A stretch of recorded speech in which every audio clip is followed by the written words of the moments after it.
आज तक आपने सुना होगा कि इब्लीस हमेशा इंसान को इबादत से गुमराह करने की कोशिश करता है, मगर आज की यह कहानी इतनी अजीब है कि इसे सुनकर आप हैरत में पड़ जाएंगे। एक शख्स अंधेरी रात में नमाज अदा करने के लिए अपने घर से निकला।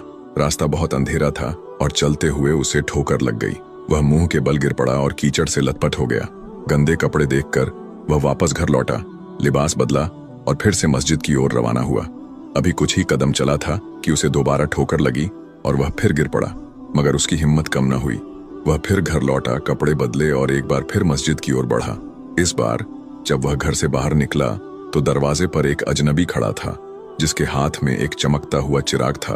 अजनबी चुपचाप उसके आगे आगे मस्जिद की तरफ चल पड़ा। चिराग की रोशनी में इस बार रास्ता साफ नजर आ रहा था और वह बिना किसी मुश्किल के मस्जिद पहुंच गया। मस्जिद के दरवाजे पर वह अजनबी ठहर गया और नमाजी अंदर चला गया। नमाज अदा करने के बाद जब वह बाहर निकला तो देखा कि वह अजनबी अभी भी खड़ा था, मानो उसे घर छोड़ने आया हो।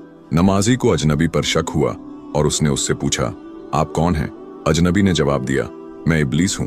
यह सुनकर नमाजी हैरान रह गया और बोला, शैतान मुझे मस्जिद तक कैसे छोड़ने आया? तेरा काम तो लोगों को गुमराह करना है।